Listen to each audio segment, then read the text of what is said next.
안녕하세요. 우선미입니다.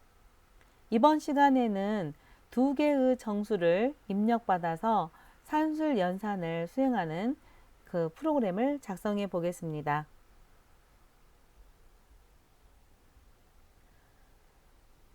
그 화면에 보이는 그림은 우리가 목표로 하는 프로그램을 실행했을 때의 화면입니다.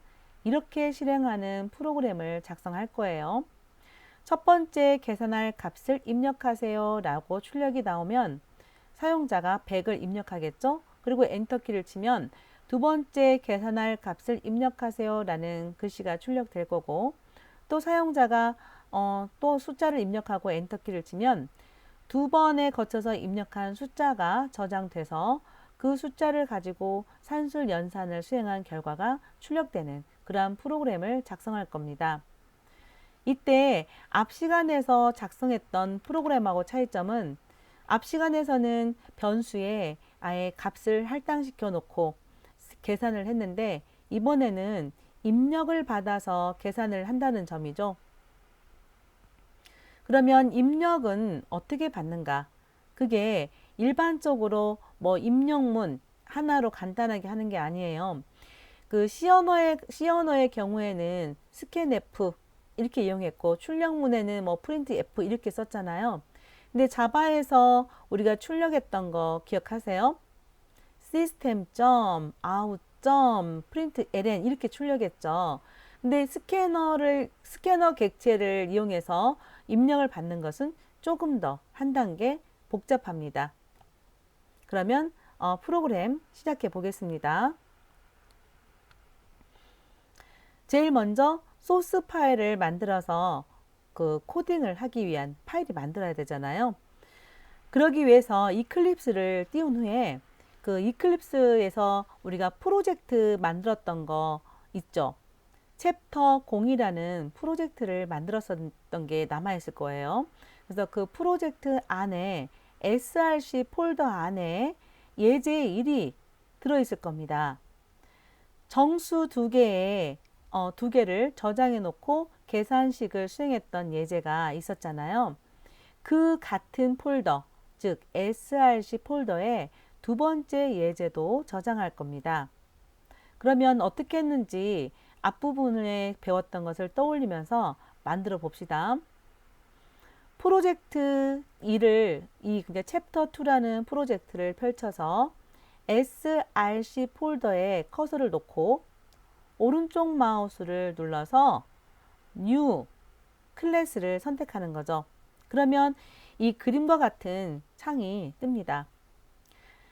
이 클래스 만들기 전에 소스 폴더라는 곳에 그 프로젝트 이름과 src가 보이는데요. 현재 여러분이 src에서 오른쪽 마우스를 눌러서 추가로 들어왔기 때문에 당연히 이렇게 떠야 되는 겁니다. 이때 패키지라고 써 있는 부분에는 입력을 안 하고 지금 진행을 하는데요. 패키지는 기능이 많을 때 기능별로 구분한다거나 또는 어떤 특수한 목적용으로 구분을 해서 또 다른 바구니의 개념인데요. 그렇게 구분해서 갈 때 그때 입력을 하는 겁니다. 그래서 패키지를 작성하지 않으면 자연적으로 디폴트 패키지가 만들어질 거예요. 폴더 네임, 그 네임이라는 부분에 ex02_02라고 입력을 하라고 제가 적어 놨는데요. 이게 클래스 이름이 되죠. 자, ex02_02 클래스 이름이기도 하고, 뭐뭐.java라고 생성되는 소스 파일 이름이기도 합니다. 그래서 앞부분을 대문자로 작성하라고 했던 거 기억하시죠? 네, 그래서 대문자 ex 이렇게 시작하게 작성을 하시고요. 그리고 이 소스 파일 안에서도 우리가 실행 결과를 확인해 볼 그 계산식을 쓸 거예요. 따라서 하단에 있는 public static void main 거기에 체크를 하고 피니쉬를 누르면 소스 파일이 만들어집니다. 그러면 src 폴더의 안에 두 번째 예제 파일이 만들어지는데, 그 만들어진 파일에 코드를 입력하시면 됩니다. 자, 뒷장부터 보겠습니다. 이 코드는 1번 예제와 뭐가 다르냐면 앞부분은 이 부분은 선언부는 똑같습니다. A, B를 선언하고 리절트 선언하고 똑같죠. 그리고 그 다음 부분에 입력을 받고 있습니다. 1번 예제에서는 A는 100 이렇게 바로 대입을 해주고 있었는데 여기서는 입력을 받고 있습니다. 자, 입력을 받기 위해서 스캐너 객체를 생성하는데요. 아직 클래스 객체를 배우지 않으셔서 자세하게 이해가 잘 안 될 수도 있습니다. 제가 이 스캐너 객체를 두고 간단히 설명을 드리겠습니다. 일단 클래스가 있고 객체라는 게 있는데요. 클래스 또한 객체이기도 합니다.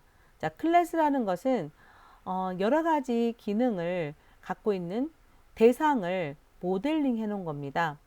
그래서 스캐너라는 클래스는 입력을 할 수 있는 기능들을 가지고 있는 하나의 어떤 틀과 같습니다.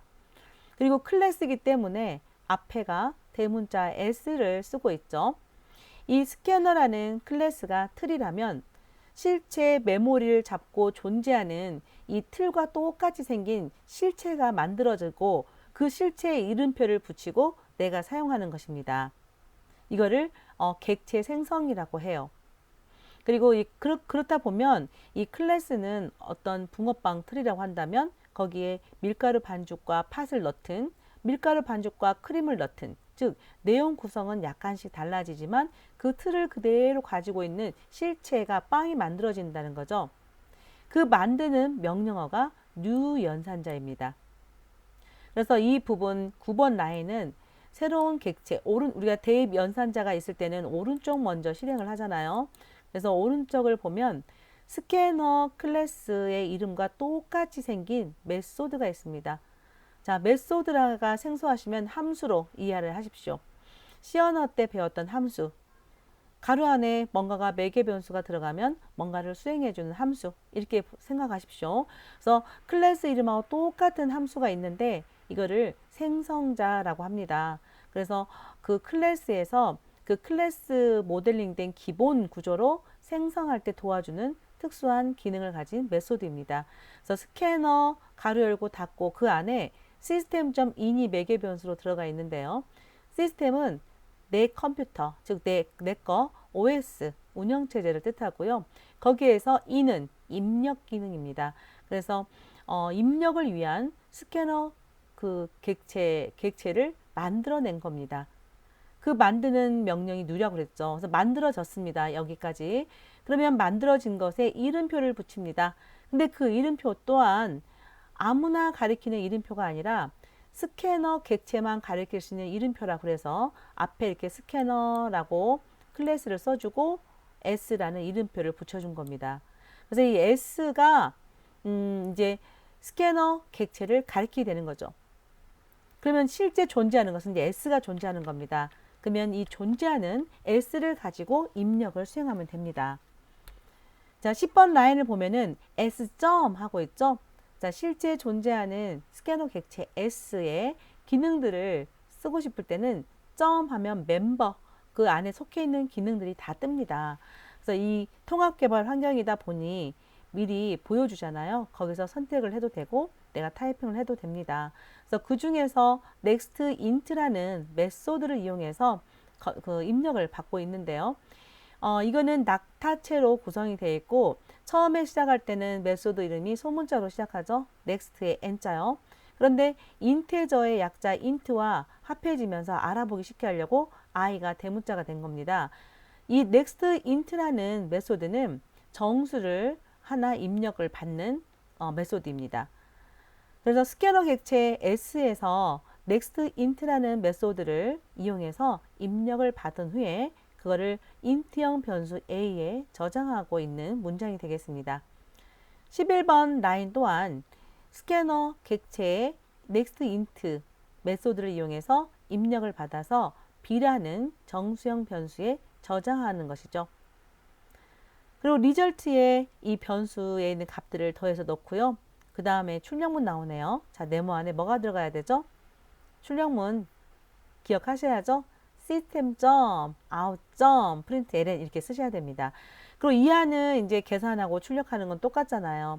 우리가 1번 예제하고 다른 점은 고정적인 정수가 아니라 입력을 받아서 처리한다. 그 부분이 다르기 때문에 입력 부분만 다르고 그 아랫부분은 다 똑같습니다. 그런데 이걸 실행하면 에러가 나죠? 왜 그러냐면 컴파일러가 이 스캐너에 대해서 제대로 인지를 못했기 때문에 그렇습니다. 그래서 제일 윗부분, 자 1번, 2번 그 라인을 보면은 그 윗부분에 임포트하고 그 자바의 유틸에 들어있는 스캐너 클래스를 인지시켜 주기 위해서 import java.util.scanner 이렇게 쓰셔야 됩니다. 이렇게 타이핑을 하는데 어렵다 그러시면 그 바로 그 인지를 못했던 장면 있죠? 그러니까 내려와서 여기 9번 라인에 스캐너라고 써 있는데 빨간 밑줄이 막 그어질 거예요. 그럼 거기에 커서를 놓으세요. 그리고 단축키 컨트롤 시프트 O 이건 알파벳 O입니다. 0이 아니고 그래서 컨트롤 키, 시프트 키, 그 다음에 알파벳 O 키 이거를 세 개를 동시에 누르십시오. 그러면 그 상단에 제일 꼭대기에 자동으로 임포트 문이 들어갑니다. 앞으로 배울 것들 중에서 그 만들어진 클래스를 가져다 쓰는 경우가 있습니다. 이거 외에도 특히 GUI를 할 때 그때는 대부분의 만들어진 클래스의 도움을 많이 받는데요. 그럴 때마다 우리가 임포트를 시켜줘야 됩니다.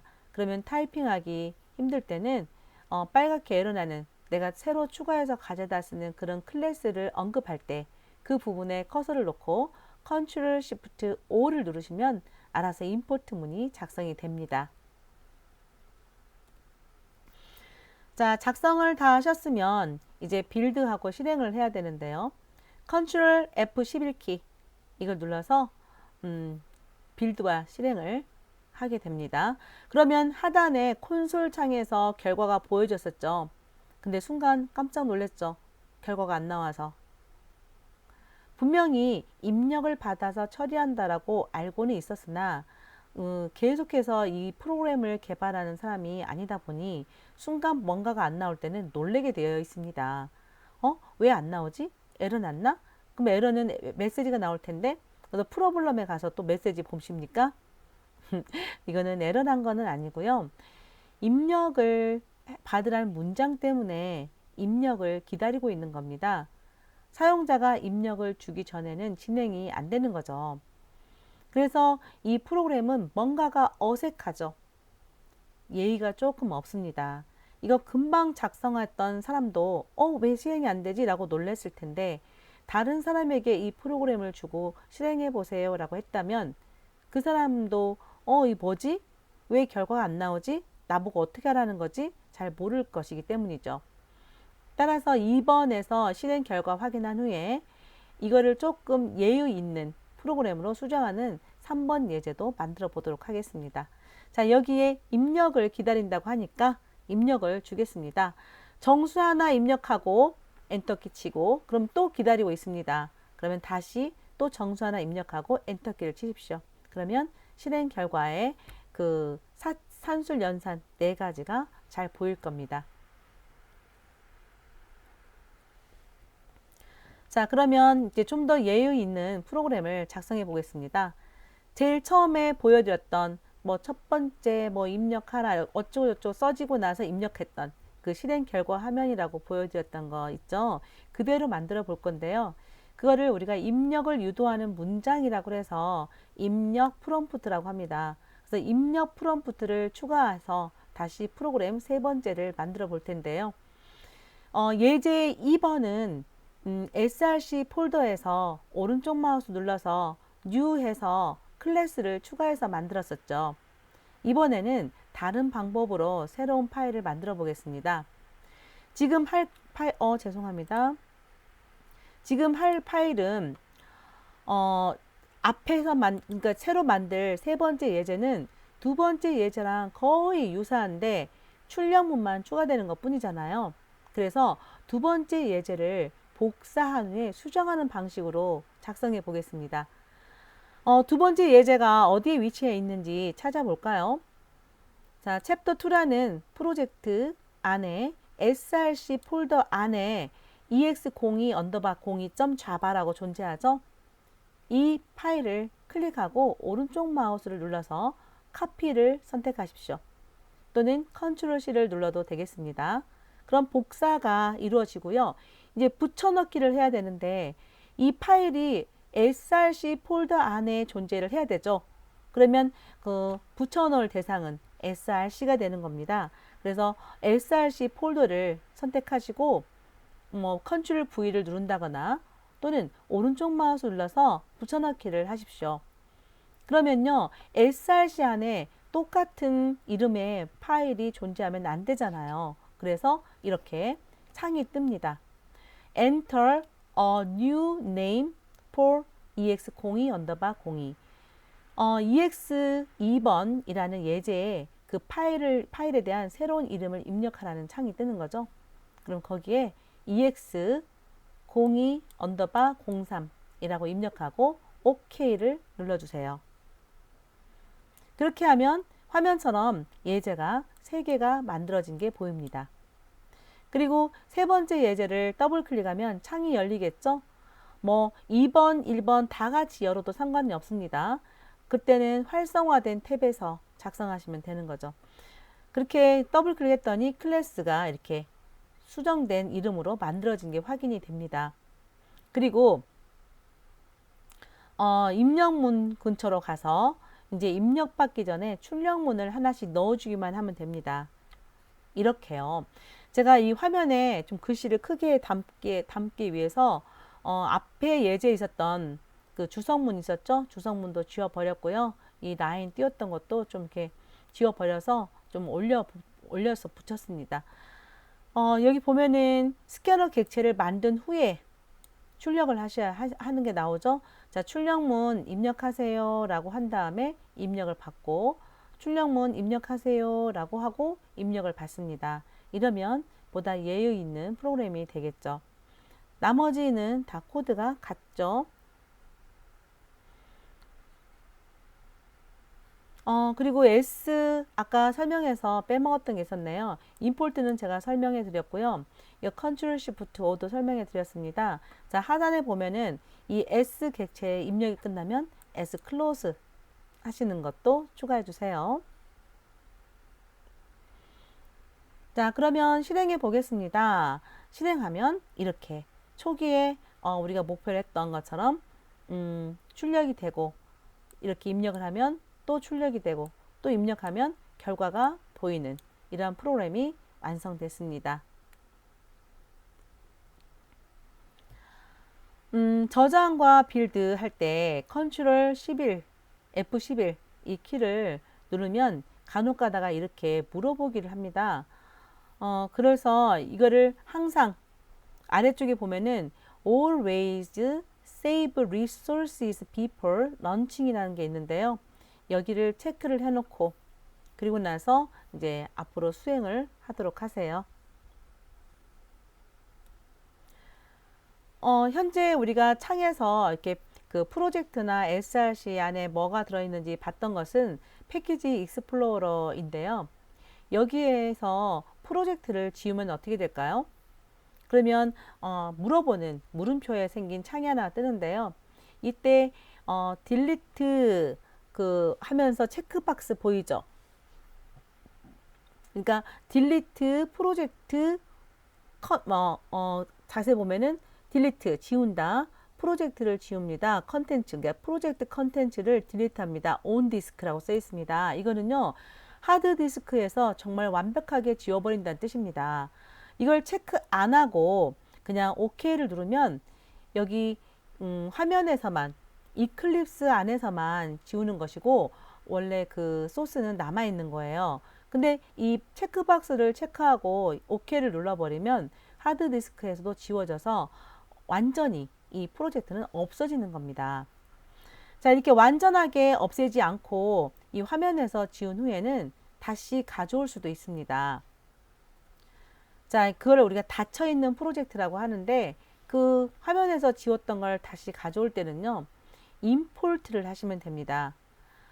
이것은 파일 메뉴 눌러서 해도 되고 그다음에 지금 익스플로러 창에서 빈화면에서 오른쪽 마우스 눌렀던 이 화면인데요.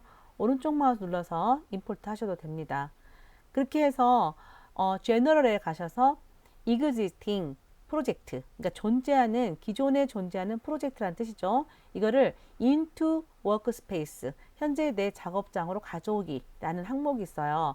그걸 클릭하셔서 이제 가져올 거를 고르면 돼요. 그래서 브라우저를 눌러서 그 작업했던 폴더에 있을 거고요. 작업장이 또 다른 작업장이 있었다면 그곳을 선택해 줘도 됩니다. 그렇게 해서 select all, 그 다음 밑에 있는 select all을 눌러서 선택해서 가져오면 이렇게 보여집니다. 그리고 앞으로 이제 프로젝트를 뭐 3번도 만들고 4번도 만들고 그렇다면 이렇게 차곡차곡 위에서부터 아래까지 쭉 만들어질 텐데요. 이게 너무 많고 불필요하다 그러면 아예 디스크상에서 삭제를 하셔도 되고, 실습했던 것을 계속 남겨두고 싶은데 여기 창에서만 지우고 싶다 그러면 디스크상에서 지운다는 것을 체크하지 말고 지우십시오. 그리고 때에 따라서 다시 가져오고 싶을 때는 임포트, 아까처럼 기존에 존재하는 프로젝트를 현재 워크스페이스로 가져오기, 그 항목을 클릭해서 가져오시면 됩니다.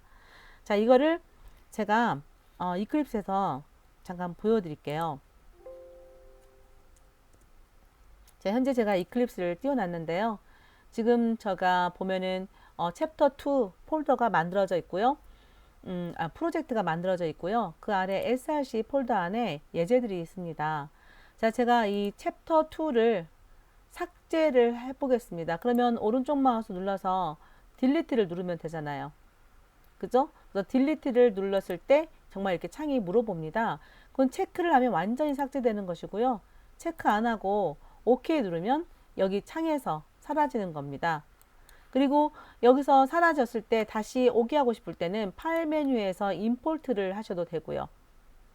글씨가 작으니까 제가 말을 하는 거 들으면서 보세요. 그 다음에 이 화면에서 오른쪽 마우스 눌러서 임포트를 하셔도 됩니다. 자, 이렇게 임포트를 하게 되면, 자, 제가 여기서 임포트 해보겠습니다. 그러면 조금 전에 제가 펼쳐놨기 때문에 제너럴이 펼쳐졌는데요. 이런 화면이 나오고 셀렉트 창이 나옵니다.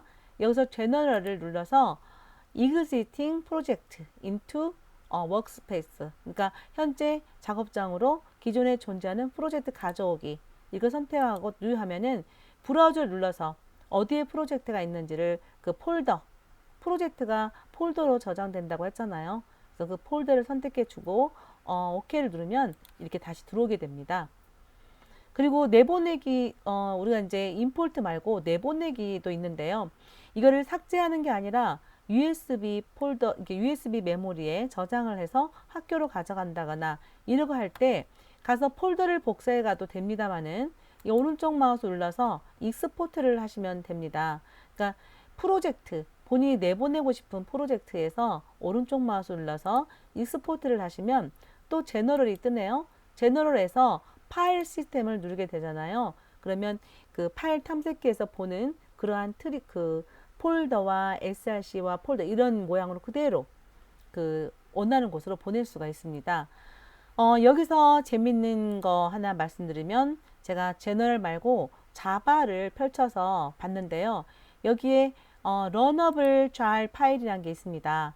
나중에 시간 됐을 때 해당돼 좀 뭘 배우고 나서, 진짜 뭔가 실행된 거 배우고 나서 이 런어블 잘을 만들고 이 런어블 잘을 도스 환경에서 실행시키는 걸 한번 보여드리겠습니다. 이 런어블 잘이란 것은 압축 파일인데요. 말 그대로 실행 가능 압축 파일입니다. 그래서 내가 짠 프로그램이 이렇게 사칙 연산 뭐 실행하는 화면 있죠. 이거를 파일로, 실행 파일을 가지고 다닌다 보시면 돼요. 이것은 도스 환경에서, 콘솔에서 실행이 되니까요. 도스 환경에서 그 파일을 실행할 수도 있습니다. 후에 기회 되면 한번 보여드리도록 하겠습니다. 자, 이렇게 해서 이번 주 수업은 좀 간략하게 구성을 해봤고 수업을 다 마치겠습니다. 다음 시간에는 변수 그리고 데이터 형식에 대해서 또 공부하도록 하겠습니다. 수고 많으셨습니다.